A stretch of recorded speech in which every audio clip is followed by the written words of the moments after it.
안녕하십니까. 굿타임TV의 인수민 기자입니다.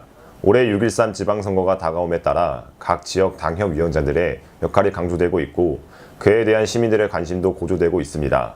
특히나 성남시의 경우에는 중앙당 방침에 따른 당협위원장들의 향후 정책 모두 크게 관심이 집중되고 있는 상황인데요. 오늘은 자유한국당 변환봉 수정구 당위원장을 만나 이번 지방선거 및 성남시의 지역 현안 등 다양한 주제를 놓고 대화를 나누겠습니다. 안녕하십니까, 위원장님. 먼저 성남 시민께 인사 부탁드리겠습니다. 네, 안녕하세요. 무술년 새해 복 많이 받으시기 바랍니다. 성남에서 살아온 성남의 사람, 42살의 젊은 일꾼, 사법개혁과 금융 분야에 정통한 변호사, 젊은 전문가, 변환봉 인사드리겠습니다. 성남 본시가지의 열악한 주거 환경 해결 방법이 재개발과 도시재생으로 나뉘어 최근 논쟁이 발전하고 있습니다. 이에 대한 견해가 있다면 말씀해 주시겠습니까? 최근 현 정부에서도 그렇고 도시 재생에 대한 이야기가 많이 나오고 있습니다. 그런데 우리가 도시 재생에 대해서 냉정히 살펴봐야 됩니다. 도시 재생이라는 것은 보존할 만한 문화적 가치가 있고 그것에 다시 한번 도시에 활기를 불어넣는다는 뜻이 됩니다. 그런데 우리 냉정하게 우리 성남의 본 시가지의 20평 필지에 과연 어떤 그 숨결을 불어넣을 만한 재생할 문화가 있는지 좀 살펴봐야 될 것 같거든요.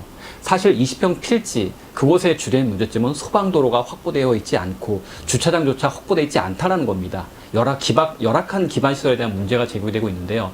과연 이곳에 도로 좀 포장하고 벽화 좀 칠하고 페인트 좀 칠한다고 해서 과연 그것이 사람이 살고 싶은 곳이 되고 주차장이 공짜로 생기고 사람들이 이곳에서 새로운 문화를 창조할 수 있을까? 저는 아니라고 봅니다. 우리 은행동 사례를 한번 봅시다. 은행동에 수천억이 투자됐습니다. 하지만 달라진 건 아무것도 없습니다. 보도블록 좀 교체하고 페인트 좀 칠한 거 외엔 달라진 것이 아무것도 없습니다. 주차장 문제 하나 해결하지 못했거든요. 그렇다면 기반시설을 제대로 확보할 수 있는 주차장이라든가 소공원이라든가 그런 것들을 들어갈 수 있는 도시 재개발을 전면적으로 재검토해야 되지 않나 생각을 합니다. 물론 도시 재개발이 될 경우엔 기존 도시가 해체가 되면서 기존에 살던 사람들이 모두 떠나게 된다는 문제점이 있습니다. 그렇다면 재정착률이 높아지는 도시 재개발에 대해 고민을 해야 되는 것이지 추상적이고 공허한 도시 재생을 거론한다는 것 자체는 제대로 해결책이 될 수 없다. 저는 그렇게 생각합니다. 위원장님의 시장선거 출마가 유력하게 거론되고 있습니다. 도전 의사가 있으십니까? 그 얘기를 많이 듣고 있는데 제가 생각하는 정치란 어떤 흐름을 만들어가고 인위적으로 흐름을 조작하는 것이 아니라고 생각을 합니다.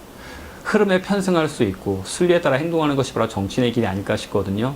제가 100만 성남 시민을 아우를 수 있고 성남 미래 전략에 대한 고민을 가지고 있고 철학을 가지고 있다고 주변 분들이 인정을 하신다면 아마 저에게 또 강력한 권위가 들어오겠죠. 그때는 그 흐름에 따라서 제가 뚜벅뚜벅 걸어가는 것이 바로 제 길이 아닐까 생각합니다. 저는 정치란 그렇게 생각을 합니다. 제게 어떤 흐름이 오고 있는지 그 흐름에 따라갈 생각입니다. 수정구 지역 당협위원장으로서 다가오는 지방선거에 기초의원 공천에 대한 계약 및 기준이 있다면 말씀해 주시겠습니까? 제가 생각하는 기초의원과 광역의원의 자격은 물론 시정과 도정에 대한 견제도 매우 중요하지만 그에 못지않게 지역민들과 얼마나 소통하고 얼마나 밀착되어 있는지가 또한 중요한 요건이라고 생각을 합니다. 지역민들과 괴리된 채 의회에서 정치 싸움만 하거나 국회 흉내를 내면서 당파 싸움에 몰두하는 것은 바람직한 자세가 아니라고 생각을 합니다. 의정활동도 중요한 평가 요소가 되겠지만 그에 못지않게 지역민들과 어느 정도 소통하고 있는지도 중요하게 판단할 생각입니다. 성남 지역의 기초의원의 경우 그동안 정쟁이 매우 심했다는 비판 여론이 있습니다. 이에 대한 견해가 있다면 말씀해 주시겠습니까? 상당히 우려스러운 면이 있죠. 그런데 우리가 1대부터 4대까지 기초의원의 경우에 정당 공천이 없었다는 점을 생각해 봐야 될 것 같습니다. 그것은 풀뿌리 민주주의 원칙에 맞춰서 본래의 취지대로 정당에 속하지 말고 당파 싸움에 휘둘리지 말고 정말 지역민들을 위한 것이 무엇이었는지를 생각하라는 취지가 아니었나 생각을 합니다. 저는 그 취지에 맞게 우리 기초의원들이 다시 상대방이라서 반대한다는 것이 아니라 우리 지역민들에게 도움이 되는 것이 무엇인지 우리 시의 미래를 위해서 도움되는 것이 무엇인지 그렇게 정책을 선택해주면 정말 고맙겠다고 생각을 합니다. 성남시의 향후 비전에 대해 한 말씀 부탁드리겠습니다. 우리 성남시 같은 경우에 기존의 복지에 대한 이슈가 상당히 많이 좀 누적되었던 것 같습니다. 그런데 이 복지라는 것은 당장 필요한 얼마를 주는 것이 아니라 지속 가능하고 생산적인 복지가 되어야 된다고 생각을 합니다. 없는 사람에게 조금 도움을 주고 다시 일할 수 있도록 한 후 그 사람이 뭔가 새로운 사업을 시작을 하고 새롭게 재기해서 지속적인 생산 활동이 가능하도록 하는 지속 가능한 생산적인 복지가 필요한 것이 아닌가 생각합니다. 우리 성남시의 여러 복지 정책들에 있어서는 당장 단기간에 성과에 급급한 것이 아니었나라는 생각이 있는데 일단 그 점에 대한 시정이 필요하다고 생각을 하고 있고, 그리고 우리가 본시가지의 중원구와 수정구 여러 공단들이 많이 없어졌습니다. 다행히 분당의 판교 테크노밸리가 들어서 새로운 성장 동력에 대한 기대가 생기고 있습니다. 이제 분당과 본시가지, 위례, 판교, 아우러는 새로운 성장 동력에 대한 고민이 필요할 것이고 가장 중요한 키워드는 지속 가능함과 생산이 되어야지 않나 그렇게 생각하고 있습니다. 마지막으로 시민들께 전할 말이 있다면 해주시겠습니까? 우리 성남시에 기존에 활동하셨던 분들을 보면은 성남시 출신들이 아닙니다. 중앙에서 내려오거나 중앙에서 정치 활동하다가 어떻게 공천을 받고 어떻게 뛰어들어서 하신 분들이 대부분입니다.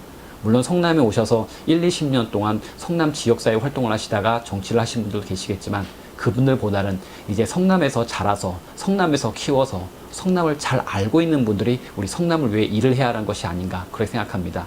바로 여러분들과 함께 살아왔던 사람들, 그 사람들이 여러분들의 필요를 알고 있다고 생각을 하고 있고 그 사람들이 바로 우리 성남에 대한 진지한 고민과 미래에 대한 성장 동력에 대한 비전을 제시할 수 있지 않을까 그렇게 생각합니다. 감사합니다.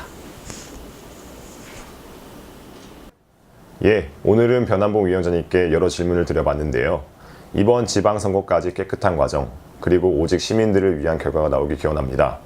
이상으로 굿타임즈TV의 임기자의 인터뷰였습니다. 좋은 하루 보내시고 내일 더 좋은 하루 되십시오. 감사합니다.